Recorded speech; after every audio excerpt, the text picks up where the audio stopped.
with Louisville's legendary John Maggard, promoter of WDY, is it Kentucky's hardest race? Well, it's definitely Kentucky's hardest race. Yeah. Tell us a little bit about it. So WDY's a 68-mile course, but we also have a Sandlin Shred, which is a 32-mile course. WDY considered the hardest race in Kentucky. A lot of people say it's one of the hardest races in the East. A little over 8,000 feet of climbing. It's a hard course to. That's nothing. 8,000 feet. It's a hard course to try to decide on your bike setup, because we do have pavement sections. We've got some awesome gravel sections, but we also have some really gnarly trail sections. So it's kind of up in the air. You've got such a big mix, it's hard for people to really make that decision on which bike is going to be the fastest. So wait, so it's 76 miles? 68. 68 miles. But some people did 78, I saw on their Strava. My mistake. They got quite prissy about it too. Yeah. But anyway, the 68 miles, 7,000 feet. So I'm doing the Sandlin Shred, mainly because my e-bike won't go 68 miles. Yeah. But so we're having an e-bike class and the Sandlin Shred, which is 30 miles? 32 miles. I don't know if my e-bike will go 32 miles. Hopefully it will. I'll probably have to put it in eco. So 32 miles and 3,000 feet, is that what it is?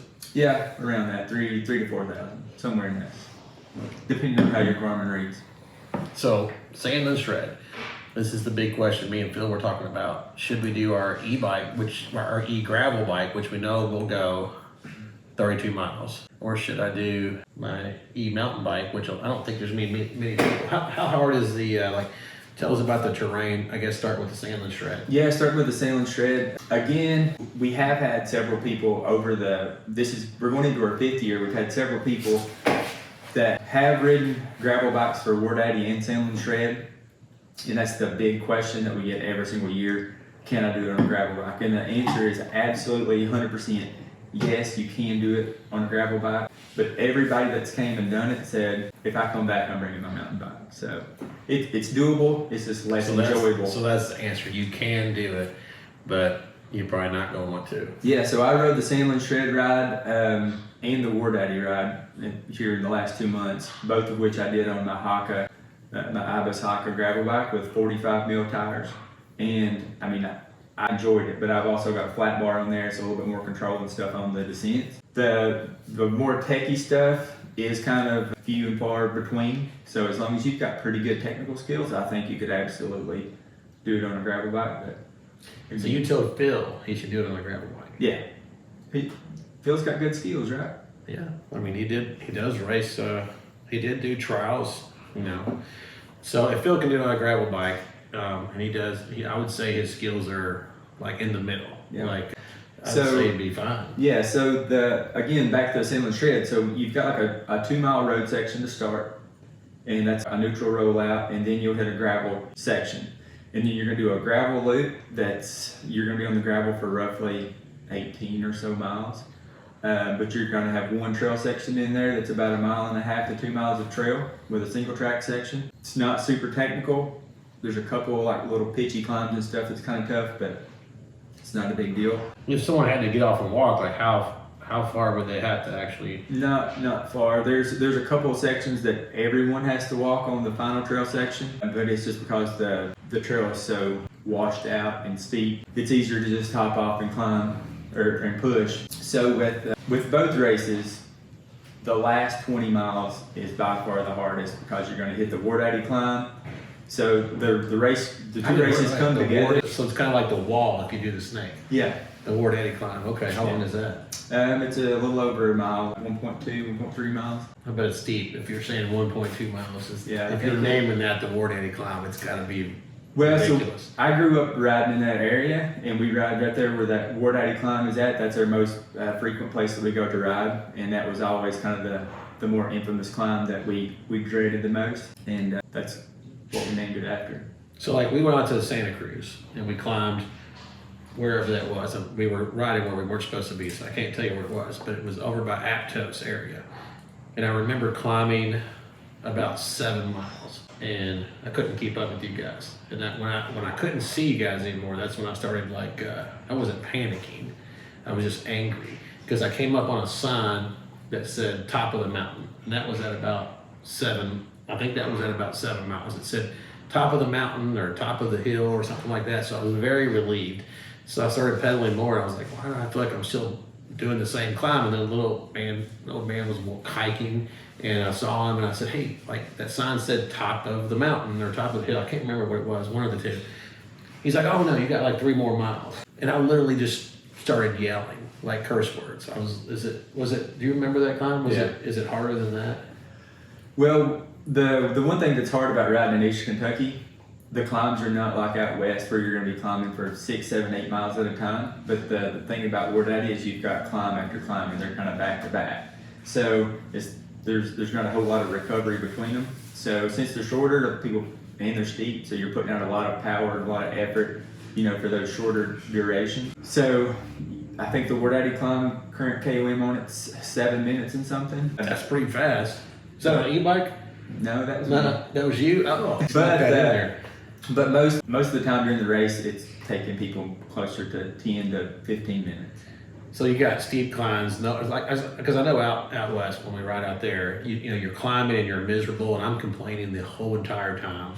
Like I'm just the best complainer when it's climbing. Like nobody can beat me. Yeah. But once you get to the top, you forget all about it. It's like it's never happened. Mm-hmm. I mean, you're just descending for a long period of time. So WDY is just misery after misery. No, I mean you're going to get a few sweet downhills in there also. But the best thing about riding in East Kentucky is the beauty. It's just a beautiful place to ride. So in my opinion, even when I'm suffering, I'm enjoying it just because of the terrain. I haven't done a lot of riding out there, but I have done some hiking out there, and it is beautiful. Yeah. I don't know if it's like Santa Cruz Forest beautiful, but it was. Yeah. It's a different look. It's a totally different look. Yeah, it's like no other parts of Kentucky. It's like very lush, green, lots of streams and waterfalls and kudzu. There's still kudzu there. Yeah, but there's really not much, on the course. There's one section that you go through some kudzu, but not. So I'm trying to think. I'm probably in the wrong part of the country here. So how far is WDY from like Pine Mountain? Because I've hiked all over that. It depends. There's a couple different routes you can go to get to Pine Mountain since it's a long mountain range, but anywhere from 45 minutes to an hour or something. No, so it's general vicinity. Yeah. So I've been all over hiking all over Pine Mountain for years. But it is beautiful out there. It's like no other part of Kentucky, and that's also right by Cumberland Falls. That's even a little bit further the other way, right? Yeah, so Cumberland Falls is a little more to the east, I guess. So we talked about the climbs, tech, all that kind of good stuff. How does somebody prepare for WDY, and when do you start training for that? Well, hopefully you've already been training for it. But I mean, I think. So is it too late for me? Like I was going to start. No, today. It's not too late for you. You're a different animal. I think WDY is one of those. It depends on if you're going to race it or if you're just going to ride it, because we have a lot of people that come just to finish it. And we've got 4 stocked aid stations that people can go through. So you hit the first one at mile 20, then 32, then 43, then like 55 or something. So the aid stations are very spaced out, so we have people that come and they just try to ride from aid station to aid station, restock, and they try to just enjoy the ride. So for people like that, I mean, it's not going to require nearly as much training. What about people like you, Nick Williams, Justin? You got people like Justin, Nick Williams, Casey Abston, people that have been several years. We've got a lot of people that are now targeting WDY as like their A race. So we've got a lot of people that they're coming down, they're doing the training rides, and they really just tried to keep their fitness up since last year and just kind of keep building on it. And to be a really good endurance racer, you kind of have to do that. Just kind of pick up the mileage every year, keep improving your numbers. And so long training, but I guess a month out. Sorry, y'all, about all the noise coming from downstairs. I lost when we did the new moves at the new shop, I lost my microphone, so we're gonna hear all kinds of background noise. We're down there building bikes, but what hill repeats maybe? Is that a way to? Yeah, hill repeats, but a lot of people just for training purposes, because when you're on a steep climb, I mean, essentially you're putting out a really high power number. So it's a high power effort for 6, 7, 8, 10 minutes, whatever. So really good training for climbing. You can go, do some hill repeats, but it's also, if you don't have hills, just go out to a flat area and then just hold power for 5 minutes, 10 minutes, and just keep improving those intervals, because really you're still putting down the same power number, or you're going to shoot for the same power number. You can always get higher power numbers on a climb, but I mean, as long as you can shoot for that on the flats too, it's just as good of training, or Awesome. train into a headwind. Yeah, I've done that before. Which in my opinion is worse than doing hill Yeah, it's routines. pretty bad. Yeah, I mean, I went to Florida. I was in Florida one time, and I'd gotten a new bike. It was like, you know, a nice carbon bike with Dura-A's, and I took off on a ride. I was so excited to ride my new bike. I didn't think about the wind, but because it was at my back, you know, it was at my back, and I was hammering. I rode 25 miles and didn't hardly break a sweat. Like, I was like, this bike's so awesome. I think at one point I even stopped and called somebody and told them how much I love my new bike, and then, or I might have done it like through my earpiece or something, but I was just hammering down. 25 miles in, I was like, it's starting to get hot and I need some water. So I got some water. I was like, I think I'm gonna turn around and I'll get an easy 50 miles. I was probably averaging the low 20s, low to mid 20s, literally. Yeah. Because, you know, Florida's flat, and I had one heck of a tail. Is it called a tailwind? Yeah. I don't know about road stuff.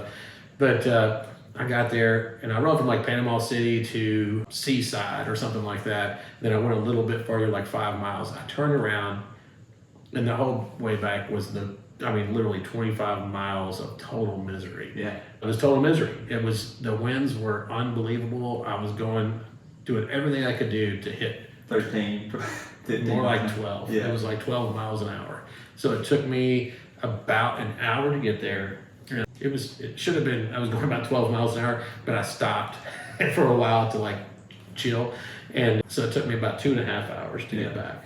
It was pretty hard. So that was my training for War Daddy. That was back in 2000, probably 17 or 18 or something like that. So I think after that ride, I'll be good, because I'm on an e-bike. Yeah. I'm gonna do Sandlin Shred on the e-bike. I'm pretty certain. Yeah, I mean, I think for the e-bikes, the most important thing you can do is go out and do some rides to make sure that your battery life is going to last. So I think our fastest time right now for the Sandlin Shred, like regular racers, is around 2:45, 2:48 time wise. What was the fact? Well, the e-bike. I guess people. What was the fact? Whether that's where I can't remember that or not. Because it's just not even a. No, I mean, I think it was last year. I can look it up and find out, but I think Justin Barnes was our fastest time. All right. Well, I'm gonna try and get him, I guess, this year. I don't know. 32 miles is probably gonna die. It's gonna be hard. So I think people don't understand that if you're on an e-bike, like just makes it easy. I mean, it does to a certain extent. Climbing is definitely more fun, but I mean, you literally have to pedal the whole time. Yeah. And it is a workout. There's been some, like, I guess, I'm not sure if I believe it or not, because it seems like when I go ride 20 miles on a regular bike, I'm a lot more tired than when I ride 20 miles on an e-bike, but supposedly it burns more calories. You can't tell by looking at me, so that's why I don't know if I believe it or not. You know, Yeah. If you were saying that, then maybe so. But so War Daddy bike of choice is going to be for you. You're going to always ride the gravel bike. For people at Phil's level, to be honest, until last weekend, I rode it on my gravel bike. Before that, I'd never rode it on anything other than a full suspension. Oh wow! So I've always hit it on a full suspension and never once regretted it. But most of the people that's coming to shoot for podium spots are typically hardtails. Hardtails. Did Rico do it last year? Rico did it on a hardtail last year, but he was on a training ride last week, and he's like, "I'm bringing full suspension." Oh, did he? Okay. Yeah. So yeah. I guess if I was gonna do it on a regular bike, I don't think I would do War Daddy on I can't do it on an e-bike, obviously, but anything other than like, I'd have to do a full suspension with my back. I'd probably obviously do the XC. And you wouldn't regret it, like you. Yeah, I think it. Well, For that distance, and you're going to be on the bike for 5, 6, 7 hours, your back's going to appreciate the full suspension. Yeah, I think sometimes it feels faster on a hardtail than it actually is. I think, because I've ridden hardtails before, and I felt like I was just going to get every single personal record ever, and I got done, I felt miserable, and then I've ridden it on, like, say, my XC's the fastest bike I've ever owned, in my opinion. I got on road rides without even locking it out, and I was able to keep up with like mid-pack. I mean, they weren't like going hard, but I'm still on a mountain bike. Yeah. The hardtail killed me, but I've went out on like my Ripley and even my Ripmo, and I've had better times like at Cherokee than when I was on like like my DV9 or a hardtail of some kind. Yeah. Even though it seems like you're just going so much faster. No, I mean, I think one of the most important things is tire choice. So you want a tire that's going to roll pretty efficient, you know, pavement, gravel, but also give you some traction on the trail. So a lot of people are going with the Aspens or the Thunderbird, something like that. Yeah, those are fast. The race teams are super popular. That's what I think Nick's going to be rolling. How much air what do you like? I don't run a lot of pressure, but what do you run on your? Well, you know, that's one of the awesome things about our training ride that we've been going on, because like on the training rides we've had quite a few like newer riders to mountain biking that showed up, and you've got a lot of people that transition from road over to mountain, and they want to try to run those same road pressures, so they've got their mountain bike tires jacked up to like 45 psi. I've noticed that when I go ride with roadies, they're just bouncing all over the place. So I'm typically more of like an 18 psi in the front, 20 in the back. Sometimes I'll do a little bit more. It really depends on how rough the terrain is. So I mean, if it was more gravel, I'd probably go 20, 22 or something like that. I usually run on 200 pounds on a good day. I usually run 22 in the front and 20 in the back. Yeah. I could probably go a little bit less in the front, but and I don't feel like I ever have problems with my tire run. I don't have cush core or anything like that. A lot of people really like cush core so they can run even lower pressure, but I feel like it's actually faster to have less air. And I've seen stuff. Yeah, it is. You know, because you just roll and it just absorbs everything. Just like the full suspension, same thing I was talking about with the hardtail. You know, I'm thinking about, when I think about it in my head, I'm thinking about like, you know, your rear tire if it's real stiff, and then you're on a hardtail on top of it and you're hitting roots. You know, I would think if you slowed that down and you could see that tire, I bet it's ricocheting backwards like over and over again. Yeah, and that's one of the perks too with full suspension. So like on these really steep climbs and stuff down at WDY, a lot of it has chunky or loose rock. So with that full suspension, you know you're getting constant traction to the ground, whereas on a hardtail, you know, it's like you're constantly like ricocheting up, kind of like going over a speed bump or something. You know, so you're constantly like kind of losing traction. So unless you've got really good skills and able to keep your bike on the ground, full suspension is the way to go. Yeah, I think I think you're right there. So let's talk about the sponsors. I'll start with who's sponsoring it. And so we've got one sponsor. Our title sponsor for this year is Beer Laps Racing. They're out of Michigan. A group of guys that we've got to know over the years just with racing. They wanted to be part of it. They do a lot of the big races up in Michigan and stuff, and they came down, gave us a chance, and now they're saying, you know, WDY is one of our favorite races, so we want to see that continue. Yeah. So they're bringing some racers and stuff down. They're supporting us. It's a long drive, Michigan. It's a long drive, yeah. 13 hours? It depends on where you're at in Michigan. Well, I mean, I think, where are they? They're mostly out of Grand Rapids. Okay, I don't know how far that is. I'm thinking of like Mackinac. Yeah, they're still a few hours from Mackinac. So Grand Rapids to Louisville is 5.5 hours or so, then another 3 hours on down to WDY. Okay, so that's further up. Okay, that's not awful. Probably 8-9 hours for them. Yeah, it's not awful. That's pretty awesome that someone would come that far for this race. It's getting bigger every year. This year we've got those guys from Michigan coming down. We've got a guy coming from Minnesota, a couple coming from Wyoming. We had someone from Colorado last year. So Beer Labs. So we know got Shimano is sponsored. We've got Shimano, and Shimano's been on board with us since the first year. They always provide us, you know, course tape, swag for podiums and things like that, a lot of giveaway prizes. You all, of course, like you've always been our top sponsor. What about SRAM? SRAM has never been a sponsor. SRAM, hope you watch this. I'm going to tag you guys in this. Yeah. I did reach out to them last year, and then they kind of ghosted me. But anyways, a lot of stuff going on. I've been super appreciative of Chip at Shimano. Like he's never once turned me down. So. He's actually going to be here in 20 minutes. Oh, really? But yeah, I'll reach out to SRAM this year. You know, I don't know where they've sponsored some things before. I think we gotta just. I'll reach out to them. I sell a lot. Yeah. We do a lot of SRAM business here, a lot of Shimano too. Yeah, and I know last year the industry was kind of in the toilet for most companies. So I mean, I know we didn't end up getting as much swag last year, but this year kind of we've improved, got a lot more stuff. What about? Let's see. Well, we've got a couple more. We got Shandy Butter. They've always been one of our sponsors, so they send, you know, samples for everybody, plus some podium prizes. Avis Cycling, the helmet brand, they sent us some helmets last year. They're supposed to send us some stuff. ESI grips. They engraved us trail set grips last year in St. Louis. Nice. Who else? I have those on Stands. my Etsy. Stands. Stands, no tubes. And I mean, I know everybody out there's probably got their own brand of sealant that they prefer to use. I've never used anything other than We stands. always use stands. We carry the other stuff just in case. And then Ibis is going to be a sponsor this year. Yeah, and obviously they stepped up big last year with some carbon wheels to give away. But with stands, like I mean, and you can correct me if I'm wrong on this, but I mean the most important thing with any tire sealant is keep it fresh. Mm-hmm. You know, so don't show up with dried up sealant in your tires. It will all fail if it's dried up. Bring your bike here. We'll put stands in Yeah. for a small nominal fee. Anyway, so grab me one. So this is going to be the hydration pack of choice for the War Daddy. I don't know if this is pronounced USWE or I think it is, or it's just, I just say USWE just in case I don't like mess it up. But I thought it was useful. this has less bounce to the ounce. Yep. Definitely less bounce to the ounce. These go on. You can obviously see how it goes on.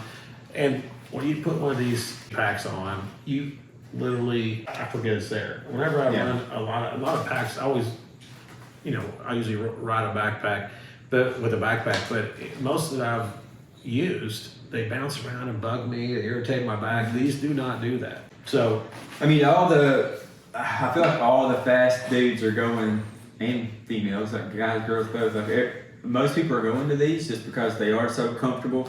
The thing I like about them is how quickly you can adjust these straps. You know, like most other ones have real quick. Like the straps that are hanging that you got to pull or whatever, and these are super easy to adjust. It says no dancing monkey. I like mine better. Less bounce to the ounce. I think that should be what it is. But then you guys carry a couple different sizes of these, so this is more of like a race pack. So this is the race pack. It's actually called the race pack. Basically just for your hydration. I mean, I guess you could shove something. You've got some room in there that you can. The water pack's in there. You could probably throw some stuff in there, but it wouldn't be. It wouldn't be a lot. Yeah, and it would probably be hard to get to. The one I use has like a little extra pack right here. It's not that much heavier, just a little extra pack right here, and then it kind of stretches out, and you can stuff stuff down in there. And then under here, it has the ventilation. Yep. But it does add a tiny bit of weight, but I don't really notice it, just a little bit of ventilation. But we're gonna give one of these away at War Daddy, and these are they're priced about the same as everything else. It doesn't. We're a dealer for these. It doesn't make sense. This is a race pack. It's called the Outlander 2 Carbon Black. I guess that's the Carbon Pink, I would guess. So yeah, these run about $90, and it'll be the best water pack you've probably ever used. Yeah, that's the thing too. At War Daddy, the way we've got our aid station set up, if you want to run just 2 bottles, if your bike will allow for 2 cages, you can always just hop from aid station to aid station. But I mean, most people, they like to have their own stuff already mixed. And I mean, this is really the best option. You can skip aid stations and, Techniques, I don't know. I'm not that I'm some fast racer or something. When I do race, though, it's usually like a little bit longer distance. I'll fill my pack up with water because I don't like putting anything in there other than water because then you got to clean it out. But I usually carry it at least. If I don't have anything I can put 2 water bottles on unless I use like a little short one. But I usually get a big water bottle, like what are they, like 26 ounces? And then I have my nutrition mix in there and I mix it up like super concentrated. So I'll just take a little sip of that and then drink some water, and then it just kind of does the same thing, and that'll last, it's kind of like, instead of putting 1, scoop in there, I might put 3 scoops. So I'm dialed for the race and I don't have to stop. Yeah. That makes a big difference. I did some little race here a while back, several years ago, and just passing the aid stations made me stay ahead of the people that I'd been riding with until the aid station. Yeah. Actually pretended like I was going to pull off and I took off.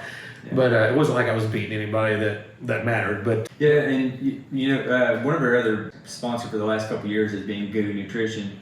A lot of people love Goo because you can get the little gels and put those in your pockets. And the Roctane. Yeah, Roctane. That's my favorite. And if you're super cool, you tape it to your frame, right? You just tape rip it to your cane, rip it to your... Throw it on the ground and litter. But because it just makes it so much faster if you have it right there. But no, just kidding. Anyway, that's all I have. But yeah, I mean, that's one of the good things about the shop. People come in, you all have several different options for nutrition. And I actually just started having some issues with Goo. Came in, you all got me some of the Carbo Rocket. and that stuff has been. Oh yeah, Carbo Rocket. It's been money for the last 3 weeks. That's all I've been using. And I'm trying to think of what I use. I think I just grab whatever's expired. in there. Yeah, whatever's expired. I just grab it and dump it in there because it all has kind of the same stuff in it. Some has a little the what's it called? You just said it. Carbo Rocket actually has. You don't have to even eat anything. No, that's one of the things that I like. One thing that I've noticed over the last couple of years, I've gotten to where I can't eat as good, like while I'm racing. So like trying to chew on the shot blocks or something like that, I just end up sitting there and chewing for 10 minutes. Or like something dry like the waffles, I end up getting choked on. So I prefer to try to just drink all my calories and carbs. And I'm not thinking of that, but I mean, I have no problem eating. another good thing, you guys have the top tube bags. I've gone into using a top tube bag in races. That way you can just reach down, unzip it, get all your stuff out right there instead of trying to dig through your pockets. That's what Phil did at Wait, no, he didn't do that at War Daddy. He had, what are they called, pogies? And I thought it was so dumb. I was like, why do you have those stupid things on your handlebars? But they go around as handlebars and it keeps your hands warm so you don't have to wear like big gloves because that snake race is in January, Like the February, bar mitts? so it's freezing. Yeah, like bar mitts. But he'd keep all of his nutrition down in there. In those? Yeah, he just kept it in there. He just pull it out, eat it, and then, I guess he just stuck it back in there. But that was a pretty nice little way of doing that. But anyway, so yeah, War Daddy is, what date? April 27th. We're 1 April month 27th. out. We've got a price increase 1st of April. So Get in there. Well, 1st of April. What's today? Hold on. Yeah, 2 days. 2 days. Get in, save some money. I just got a message too from Rico. I forgot. We've got Pops Pickles. Have you ever had those? Oh, yeah. Pops Pickles. Yeah. So They Pops got pickle juice too. You just drink the pickle juice? So we've got pickles and pickle juice coming from Pops. That's always a I'm a huge pickle hit. juice connoisseur. I used to drink. I've been drinking pickle juice since I was a kid. Not so I could like not have cramps. I don't have a cramp issue. I just like pickle juice. Yeah. And then like on special occasions, I have olive juice. I don't know. I'm a weirdo. But yeah, that's it. So War Daddy, April 27th. Be there. We'll see you. See it. Peace out. That probably went pretty good.